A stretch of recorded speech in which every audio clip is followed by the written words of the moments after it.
Shalom, kita bersyukur karena Tuhan kita baik, bahkan kita boleh panggil Dia dengan sebutan Aba Bapa, ya.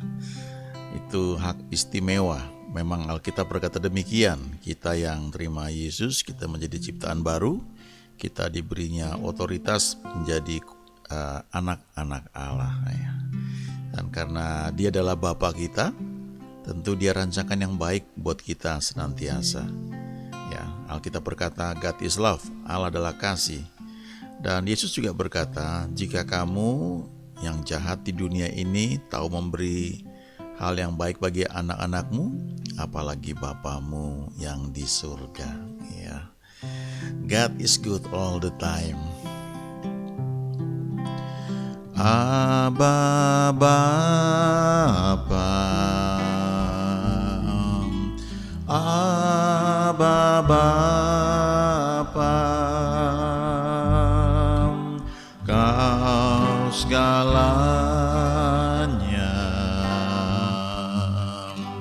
bagiku.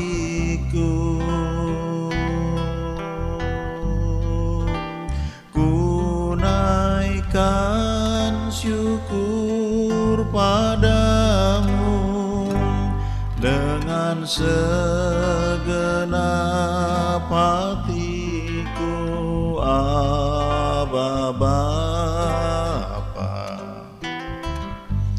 Ku mengasihimu, Aba Bapa, Aba Bapa, Kau segalanya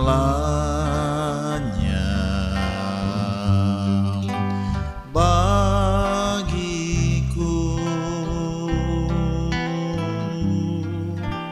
Ku naikkan syukur padamu dengan segenap hatiku, Aba Bapa. Ku mengasihimu, ku naikkan syukur padamu dengan segenap hatiku, Aba Bapa. Ku mengasihimu, Aba Bapa. Ku mengasihimu, Aba Bapa. Ku mengasihimu.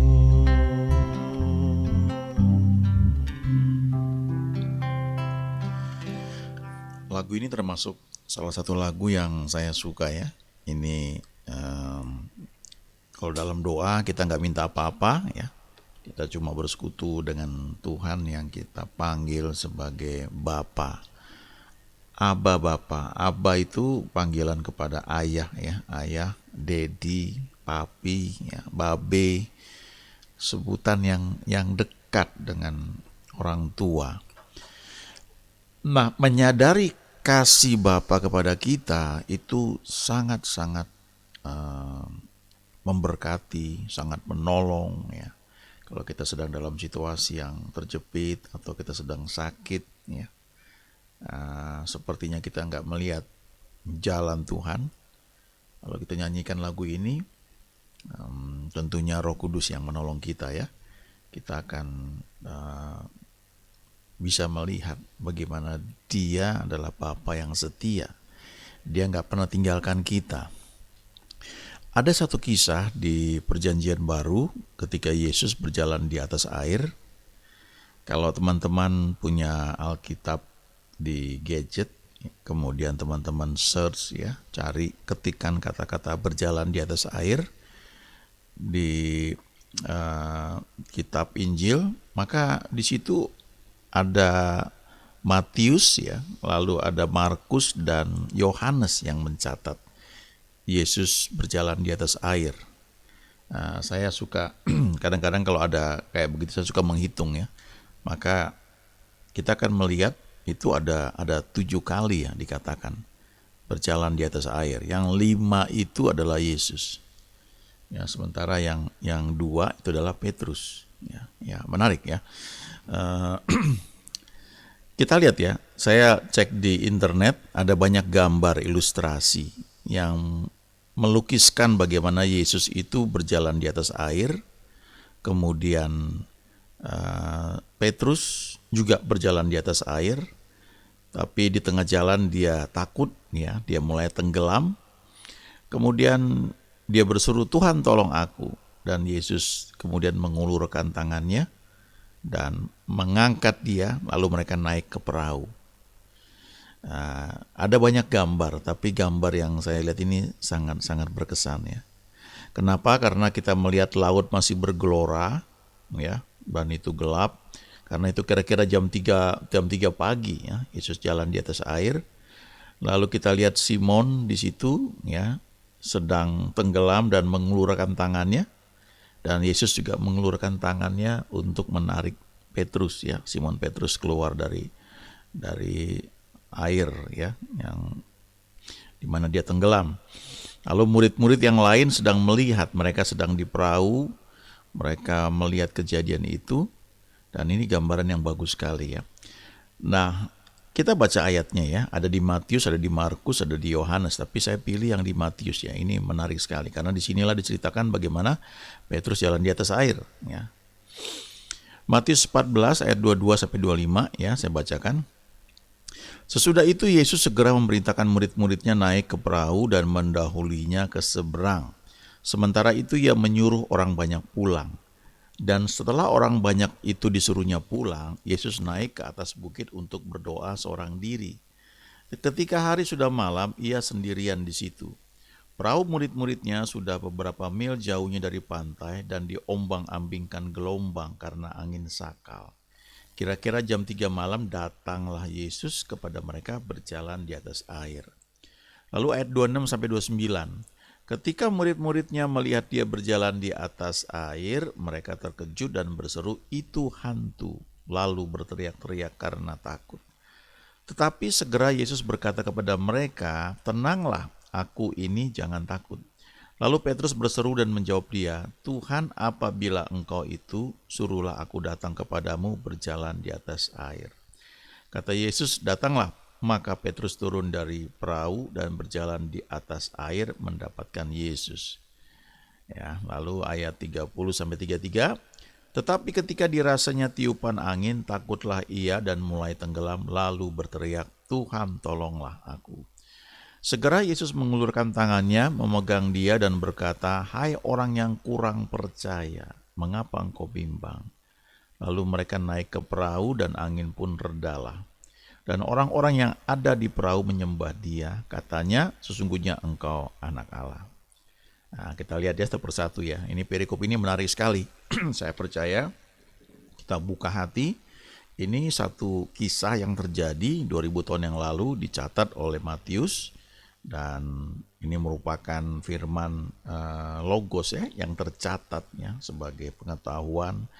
Tapi kalau kita buka hati, maka apa yang kita baca, kita dengar saat ini bisa menjadi rema dan bisa jadi itu merupakan jawaban dari apa yang sedang kita doakan ya. Kita lihat dari ayat 22. Sesudah itu Yesus memerintahkan murid-muridnya naik ke perahu dan mendahulinya ke seberang. Sementara itu ia menyuruh orang banyak pulang. Kalau kita baca ayat-ayat sebelumnya, ini konteksnya adalah Yesus baru saja memberi makan 5.000 orang laki-laki plus perempuannya, plus anak-anak dengan 5 roti dan 2 ikan.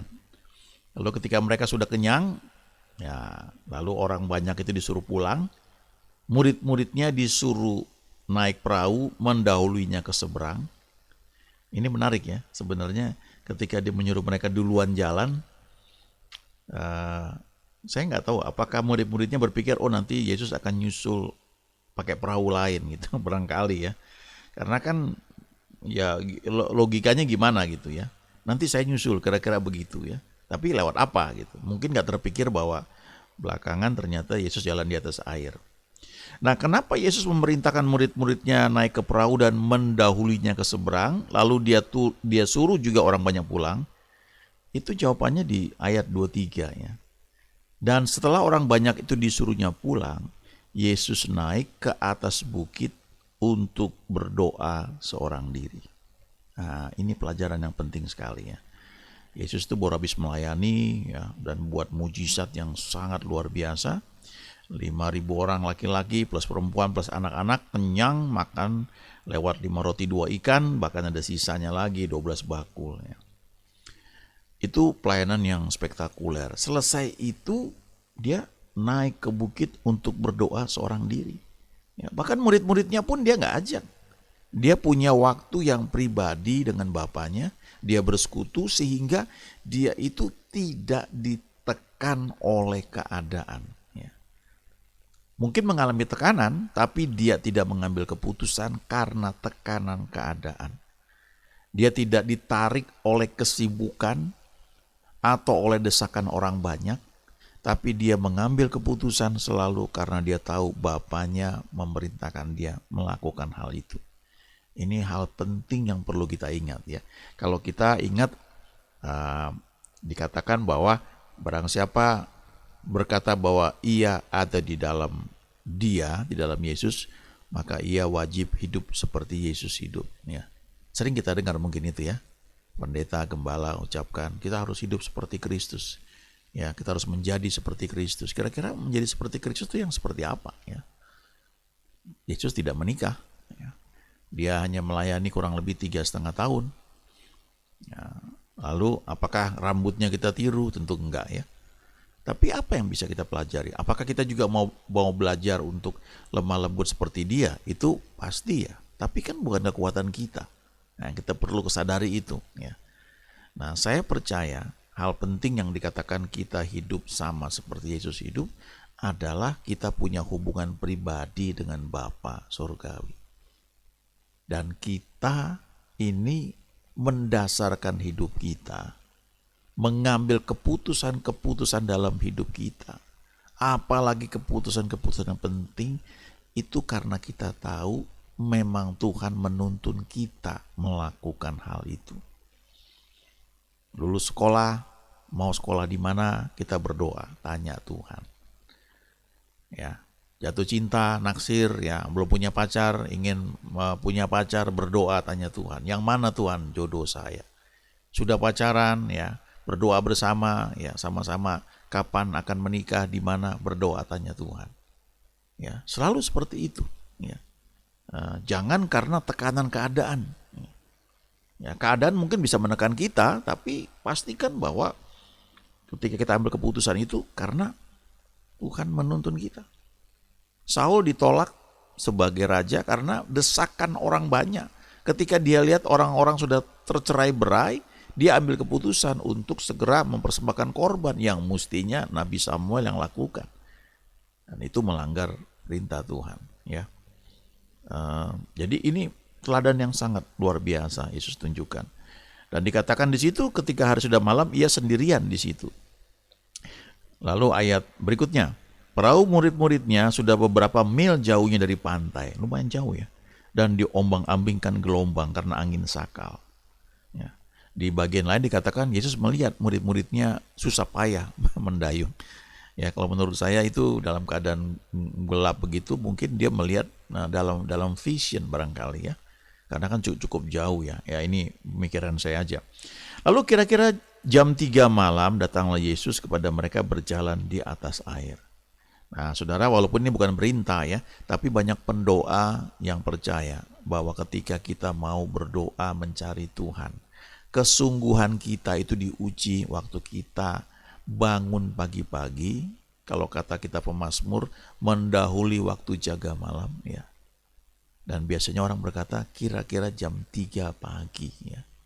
Itu saat kita bisa teduh tenang ya, bukan patokan, tentu kita bisa berdoa kapan saja, tapi kalau saudara berdoa jam 3 ya, itu artinya saudara memang menyingkirkan banyak hal.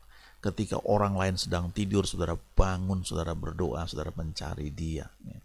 Sekali lagi, ini bukan patokan yang harus dilakukan. Kalau nggak jam 3 pagi Tuhan nggak dengar, bukan begitu ya.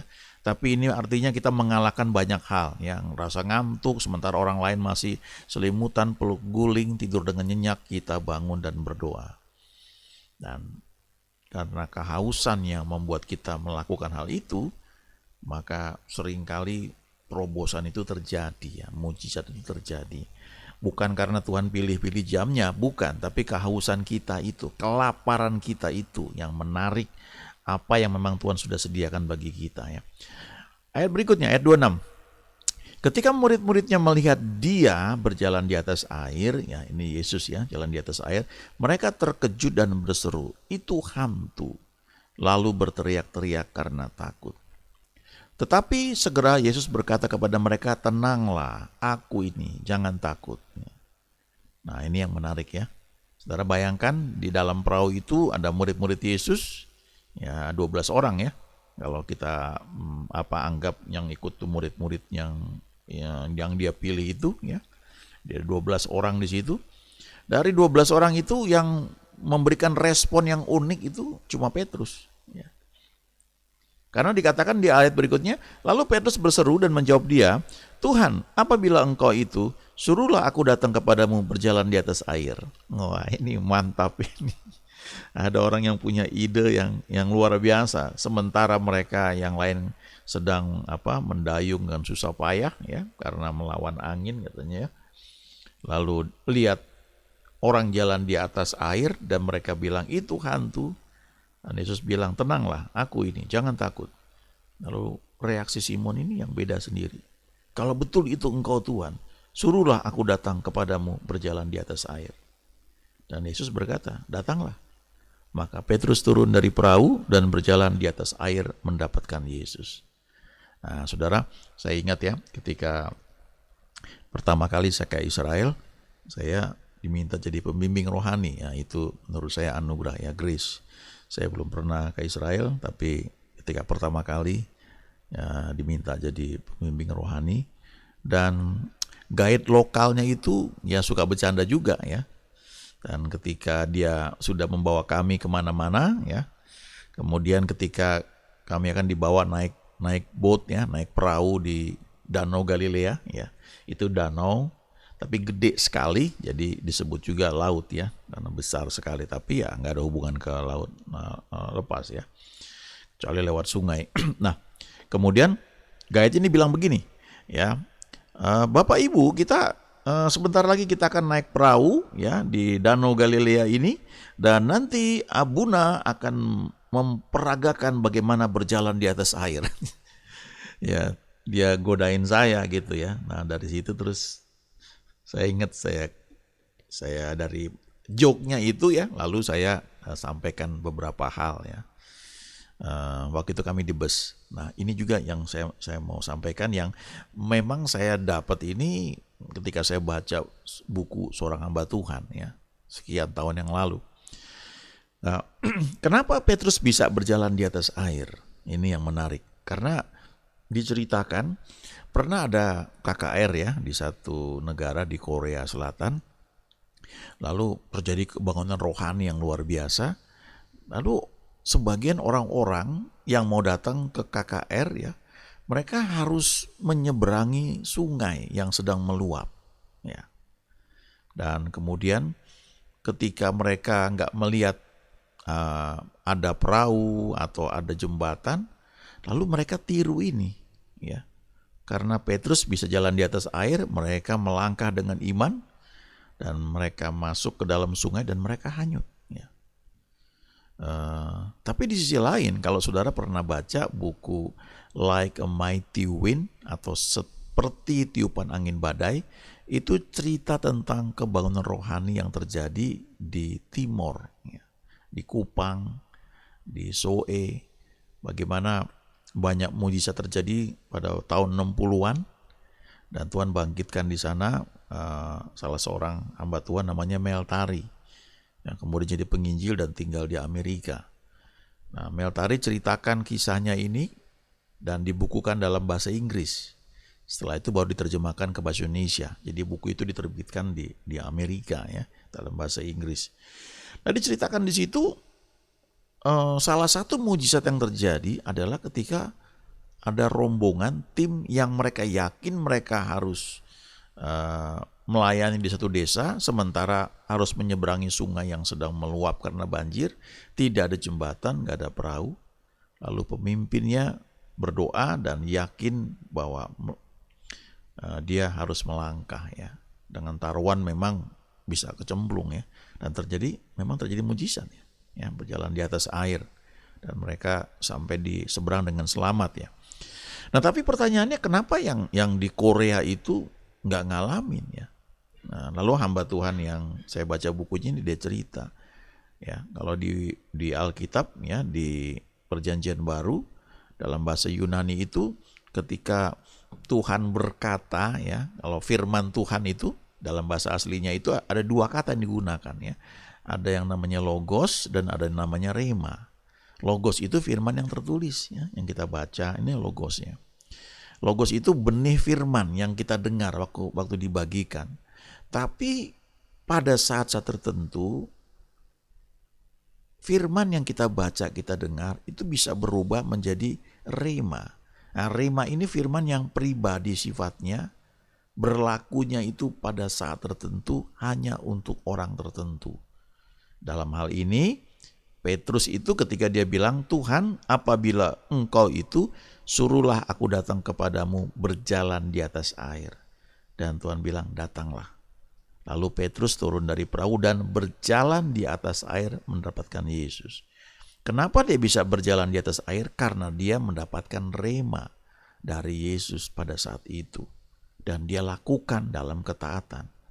Ya, sekarang kita nggak bisa tiru itu karena firman ini spesifik buat Petrus saat itu.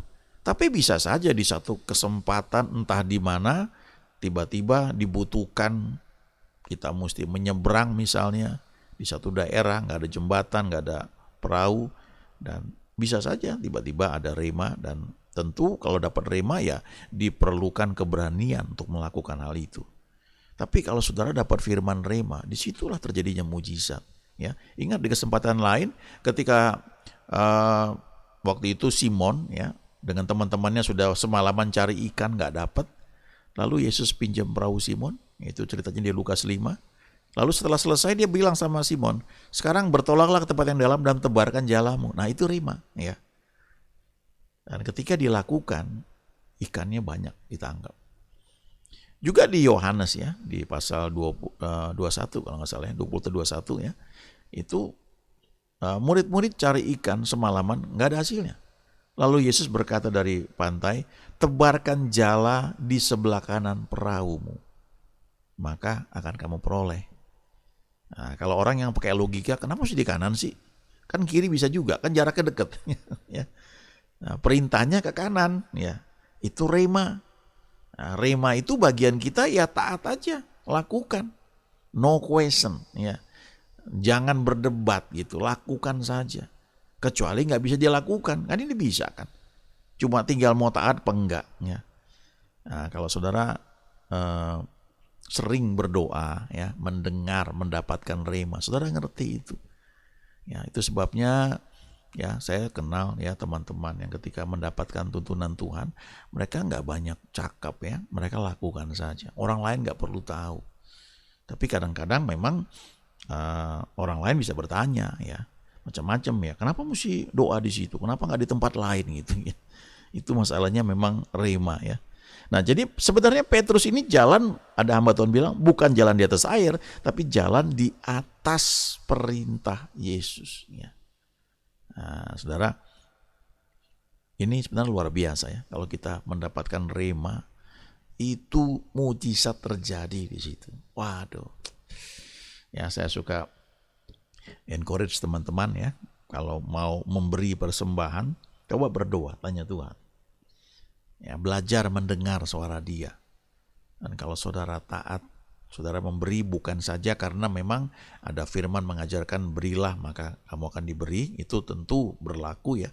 Tapi kalau ada yang spesifik Tuhan perintahkan, sampai jumlahnya saudara tangkep itu, kalau saudara lakukan, wow, itu mujizatnya ya luar biasa ya. Lalu berikutnya ayat 30. Tetapi ketika dirasanya tiupan angin, takutlah ia dan mulai tenggelam, lalu berteriak, Tuhan tolonglah aku. Nah ini saudara, ini pelajaran yang menarik ya. Sebelumnya Simon itu bisa jalan di atas air. Kenapa? Karena dia dikatakan berjalan di atas air mendapatkan Yesus. Jadi ketika dia bilang, Tuhan kalau itu engkau, suruh aku datang kepadamu berjalan di atas air. Dan Tuhan bilang, come, ayo datanglah. Dan ketika dia turun, fokus dia itu kepada Yesus. Nah, kalau kita melakukan rema yang Tuhan perintahkan kepada kita, fokuslah kepada Yesus. Jangan pusing dengan orang lain ngomongin apa. Saudara perlu jaga dengan baik. Kalau enggak saudara akan goyah. Nah, Simon Petrus ya, di ayat 30 dikatakan ketika dirasanya tiupan angin. Nah, ini fokus dia mulai bergeser. Tadinya dia fokus kepada Yesus, kepada perintah Yesus. Dia lakukan hal itu dan dia jalan di atas air. Tapi ketika fokusnya berubah, dia mulai merasakan tiupan angin, dia jadi takut. Dan takut itu merupakan celah, lalu dia mulai tenggelam. Saudara, waktu kita melakukan apa yang Tuhan perintahkan kepada kita mesti jaga fokus kita kepada Tuhan. Jadi kesadaran kita itu lebih kepada firman Tuhan, bukan kepada lingkungan. Kurangi, kalau perlu stop ya, lihat macam-macam berita yang mungkin membuat kita bisa jadi takut. Sekali-sekali lihat untuk pengetahuan. Tapi kalau saudara lebih banyak melihat berita, saudara akan lebih sadar akan lingkungan. Saudara akan lebih sadar akan logika atau otak atau apa kata orang. Dan itu membuat saudara takut dan saudara mulai tenggelam. Ya. Untungnya Petrus berteriak, Tuhan tolonglah aku. Nah ini yang saya bilang ya, orang benar kalau jatuh tidak sampai tergeletak. Sebab Tuhan menopang tangannya. 7 kali orang benar jatuh, ia akan bangkit berdiri lagi. Ya, apalagi dia berteriak, Tuhan tolonglah aku. Segera ya, nggak tunda-tunda ya. Segera Yesus mengeluarkan tangannya, memegang dia dan berkata, hai orang yang kurang percaya, mengapa engkau bimbang? Ya. Jadi kebimbangan itu yang membuat celah dalam hidup kita. Ya, sejujurnya saudara kadang-kadang ya sedih ya kalau di situasi seperti ini kan banyak ya orang mengalami banyak hal. Saya menyadari itu mengenai mindset ya. Kadang-kadang ketika saya baca firman, saya renungkan, saya melihat Tuhan ajaib, Tuhan luar biasa. Tapi tidak selalu apa yang mungkin saya baca, saya renungkan, saya alami, lalu saya share ke orang lain. Tidak semua bisa terima itu ya. Kadang-kadang mindsetnya beda ya. Tapi kadang-kadang itu menimbulkan kepedihan ya. Mengetahui ya, teman yang membutuhkan pertolongan atau sedang sakit. Ya, kadang saya kirimkan mungkin buku atau link video. Kadang-kadang suka berpikir ditonton enggak ya gitu ya. Karena kalaupun dokter sudah angkat tangan, Alkitab kan bilang tidak ada yang mustahil bagi orang percaya ya. Memang ngomongnya ini gampang ya. Ya, tapi sebenarnya itu keistimewaan orang Kristen kan, punya Tuhan yang maha kuasa, Tuhan yang dahsyat, Allah yang luar biasa. Di mana dahsyatnya itu ditunjukkan ya lewat hidup kita di dunia ini, bukan nanti di surga. Di surga memang sudah enak semua, tapi di dunia ini ya. Dia berkata dia Tuhan yang menyembuhkan, walaupun banyak orang mungkin gak sembuh. Tapi kan gak merubah firman. Dia berkata bahwa oleh bilur-bilurnya Yesus sudah sembuhkan kita ya. Itu firman Tuhan. Walaupun mungkin banyak yang gak ngalami, tapi tidak merubah firman Tuhan. Yang menarik adalah di ayat 31 ini ada hamba Tuhan yang bagikan begini. Dia bilang dalam bahasa aslinya ketika Yesus berkata, "Hai orang yang kurang percaya, mengapa engkau bimbang?" Ya. Ketika dia bilang begitu itu sebenarnya Yesus mau bilang, "Hai, kenapa imanmu tuh cuma muncul sebentar aja, cuma pendek aja gitu ya." Itu kayak sumbu petasan yang dibakar, udah hilang begitu. Ya. Kenapa nggak terus fokus kepadaku ya dan berjalan dalam iman yang memang sudah kamu miliki itu ya, waktu kamu percaya, kamu melangkah, kamu berjalan, nah, terus saja ya, jangan lihat lingkungan. Kan angin tetap ada dari sejak awal. Kalau kita baca di ayat sebelumnya kan dikatakan bahwa di ayat yang ke-24 ya, murid-murid Yesus itu katanya diombang-ambingkan gelombang karena angin sakal ya. Jadi itu situasinya ya seperti gambar yang tadi di depan yang saya tunjukkan itu ya. Ada gelombang ya. Saya pernah berlayar beberapa kali ya karena ayah saya pelaut ya. Pernah saya ingat masih kecil ya, berlayar ke Jepang itu paling sering ada typhoon. Itu gak enak sekali ya. Padahal kapal-kapal gede ya pakai AC, mewah, makanan enak semualah ya. Kadang-kadang kalau kita jalan tuh di gang itu mesti pegangan karena goncangan ya.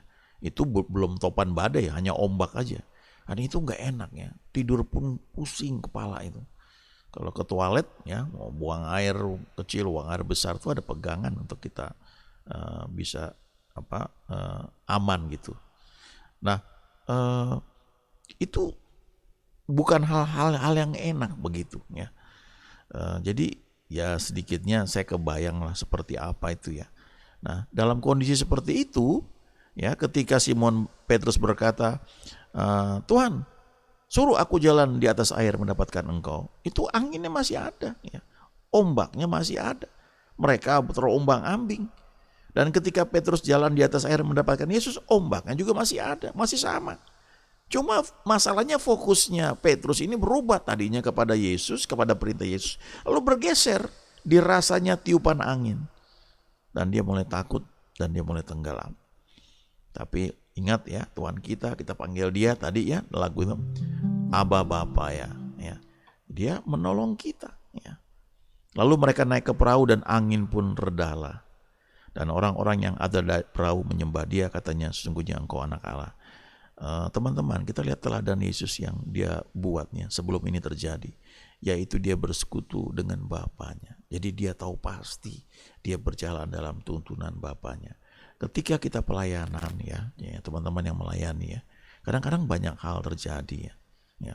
Coba kalau baca di bagian lain ya, saya lupa di Markus atau di Yohanes kalau nggak salah ya, soal ini juga Yesus menyingkir setelah dia memberi makan 5.000 orang itu ya, laki-laki plus perempuan plus anak-anak, dikatakan begini, karena ia tahu bahwa mereka hendak dengan paksa menjadikan ia raja, ia menyingkir seorang diri, ia naik ke gunung dan dia berdoa di sana. Ya. Dia nggak biarkan dirinya itu ditarik oleh keadaan. Sekalipun kelihatannya kan keren dong ya. "Ayo jadi raja atas kami."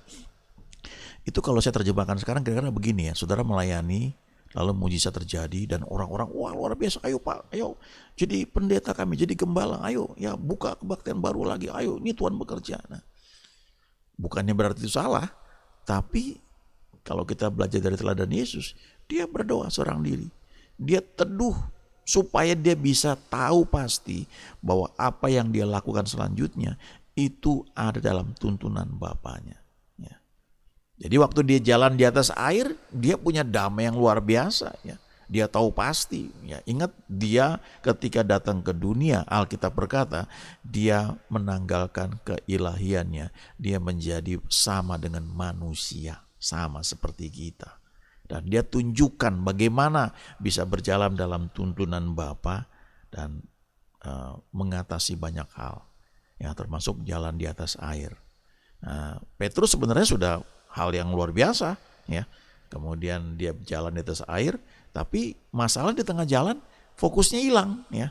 Dia lihat lingkungan, dia goyah. Tapi Tuhan tolong dia. Saya suka seorang hamba Tuhan pernah bagikan ya. Dia bilang, dia beragakan gitu. Begitu Petrus naik di perahu, terus teman-temannya mungkin bilang begini ya, ini cuma imajinasi ya. Makanya jangan sok tahu, kok nekat jalan di atas air. Kamu kan bukan Tuhan, kira-kira kayak begitulah. Terus mungkin Simon itu tersipu-sipu, biarin, kan cuma gue yang jalan di atas air, lo kan enggak semuanya. Mungkin kira-kira seperti itu ya. Ya kan Tuhan tolong gue gitu. Saudara, itu imajinasi ya. Kalau saudara baca firman, saudara merenungkan, saudara melihat banyak halnya, indah luar biasa. Itu sebabnya kita ini hidup di zaman yang hebat sekali ya. Bukan soal teknologinya. Ini zaman di mana Roh Kudus ya bekerja, dan kalau kita izinkan Dia itu memimpin hidup kita, wow ya, luar biasa. Nggak harus full time jadi pendeta ya, karena panggilan orang bisa beda-beda. Tapi ikutilah tuntunan Tuhan, dan saudara akan menikmati yang terbaik dari Tuhan. Saudara akan melihat bahwa Dia memang Tuhan yang baik. Alkitab berkata Allah adalah kasih, God is love. Bahkan kita panggil Dia dengan sebutan Aba Bapa. Dia selalu baik, selalu baik. Dan kita bisa berkata God is good all the time. Amin.